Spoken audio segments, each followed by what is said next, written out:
Growing up in Texas, my sister Danielle and I couldn't have been more different. I was the quiet, responsible one, always studying, working part-time jobs, helping mom around the house. Danielle? She was the golden child. Everyone loved her smile, her confidence, her charm. To outsiders, she was perfect. But I knew better. Our parents spoiled her from the start. At 16, she got a brand new Honda Civic, while I was still riding the bus to school. When college came around, they paid for hers in full. I had to take out student loans and juggle a night job. Still, I kept my head down, told myself it didn't matter. We were family. You don't compete with family. Then Dad got sick. He was diagnosed with early-stage dementia and passed away just a year later. That was the turning point. I knew grief brought out the worst in people, but Danielle's betrayal came out like venom. Dad's original will stated that the house would be split between us, but the version read at the attorney's office left everything to Danielle. Not just the house, his savings, his classic truck, his entire estate. She cried at the reading, big, performative sobs, but when I looked at her, her eyes were dry. Mom was devastated. 6 months later, Danielle told her to leave the house, claiming she needed space. Just like that, our mother was homeless. She moved in with me, carrying nothing but a small suitcase and a photo album. That night, I watched her cry in silence as she turned the pages of her memories. That was the moment I changed. I didn't get angry. I got focused. Danielle had taken from us everything Dad stood for, but I wasn't going to confront her in rage. No, I was going to find the truth. I was going to expose her lies, and then I would make sure she lost everything, not with fists or fury, but with facts, law, and justice. If Danielle wanted to act like the golden child, she'd soon find out what happens when you tarnish your soul for gold. And I was going to be the one to polish off her image, for good. The first thing I did was call my dad's old lawyer, Mr. Whitmore. He'd known our family for over 2 decades, handled all our legal documents. I asked him about the will that left everything to Danielle. His answer was short and chilling. I never filed that version. My stomach dropped. He explained that while Dad had discussed making updates, he never finalized them. In fact, the only legal will he had on file was the original one, split 50-50 between Danielle and me. The version Danielle brought to probate was not only unfamiliar, it wasn't even written on the firm's template. That's when I knew. She faked it. I quietly hired a legal investigator. It cost me almost half my savings, but it was worth it. Within 2 weeks, the investigator discovered that the updated will had been downloaded from a free legal forms site. The signature? Notarized by none other than her fiancé's cousin, a woman who had recently lost her notary license due to fraud. I now had something concrete, but I wasn't going to court yet, not until I stacked everything in my favor. So I watched Danielle from a distance. Her life looked picture perfect, renovating Dad's house, sipping wine by the new pool, and posting inspirational quotes like, "Only God can judge me." But behind the filters, cracks were forming. I learned that her fiancé, Travis, had a sealed record for domestic violence and a restraining order filed by an ex-girlfriend 3 years ago. That alone made me worry for my mom's safety during those 6 months with them. But it also gave me leverage. I submitted an anonymous tip to Child Protective Services.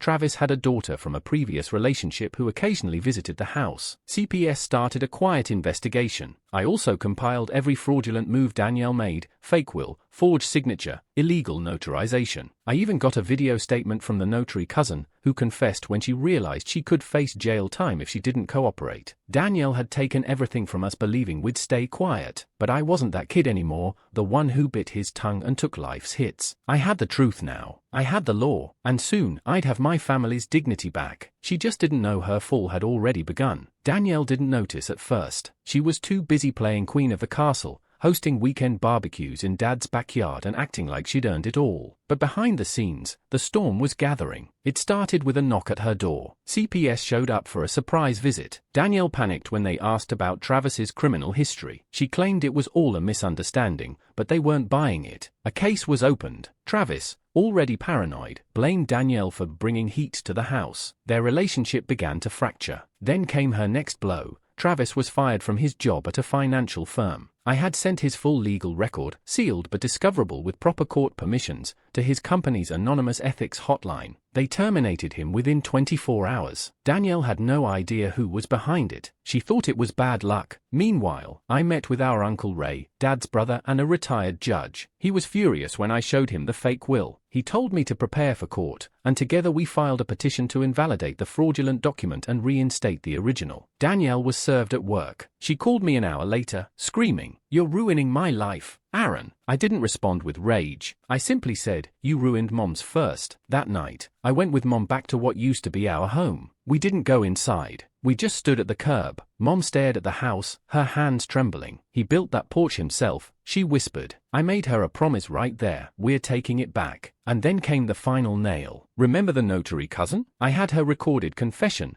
time-stamped and verified. We submitted it as evidence in our court filing. Danielle's fraudulent will wasn't just void, it was criminal. With every step, Danielle's mask cracked. Her friends stopped calling. Travis moved out. She tried to delete her social media, but screenshots of her bragging about her inheritance were already in our files. Her world, built on lies, was crumbling, and I was the one pulling the threads. Because sometimes, justice doesn't come with a gavel. Sometimes, it comes from a brother who finally says, "Enough." The court battle was brutal. Danielle's lawyer threw every trick they had, claiming Dad was mentally competent when he signed the updated will. They questioned my motives, called me jealous and bitter. But Uncle Ray's presence as a retired judge and our mountain of evidence kept the case airtight. More surprises surfaced during discovery. Danielle's fiancé, Travis, was caught lying under oath about his past. The judge issued sanctions against their legal team. The media caught wind of the story. Local news ran headlines about a family feud turned fraud scandal, and Danielle's carefully curated image took a massive hit. At home, Danielle's world collapsed. Travis, overwhelmed by stress and exposure, left her mid-trial, vanishing without a trace. Friends turned their backs, afraid of the scandal. The luxury car she flaunted was repossessed after she missed payments. Her Instagram account went silent. One day, Danielle reached out to me. Her voice cracked. "Please, don't press charges. Let's just settle." I saw the fear in her voice. The same cold eyes that kicked Mom out were now pleading for mercy. But I didn't answer immediately. Instead, I thought of Dad's memory, of Mom's broken heart, of years wasted swallowing injustice. When I finally spoke, I said softly, "Dad raised 2 kids. One stood by him. The other betrayed his memory." She broke down crying. That moment wasn't satisfaction, it was sorrow. I never wanted her to fall like this. I only wanted truth and justice. And sometimes, that path is painful. The court ruled the fraudulent will invalid. The estate was divided fairly, and Danielle was ordered to repay legal fees. She got probation for the forgery charges. It wasn't the end I wished for my sister, but it was the justice my family deserved. After the court verdict, Danielle's life changed drastically. She moved out of Dad's house into a cramped apartment on the outskirts of town. The luxury car she once bragged about was gone, replaced by a beat-up used sedan. The community service and probation kept her busy, but more than anything, she faced the weight of what she lost: respect, family, and trust. For me, the victory wasn't about punishment. It was about healing. I renovated Dad's house with Mom, turning it into a warm home filled with memories and love. Every Sunday, we'd light a candle for Dad, sharing stories and laughter with my wife and our young son. I often thought about Danielle. Was there bitterness? Sure, but mostly, I felt sadness for the sister who chose lies over love. Family isn't perfect. Sometimes it breaks, sometimes it burns. But justice, real justice, gives us a chance to rebuild stronger. I learned that loyalty means standing up for what's right, even when it hurts. And that revenge, when mixed with truth and patience, can restore peace in ways anger never could. Our family may never be the same, but at least now, it's honest. And that was worth everything.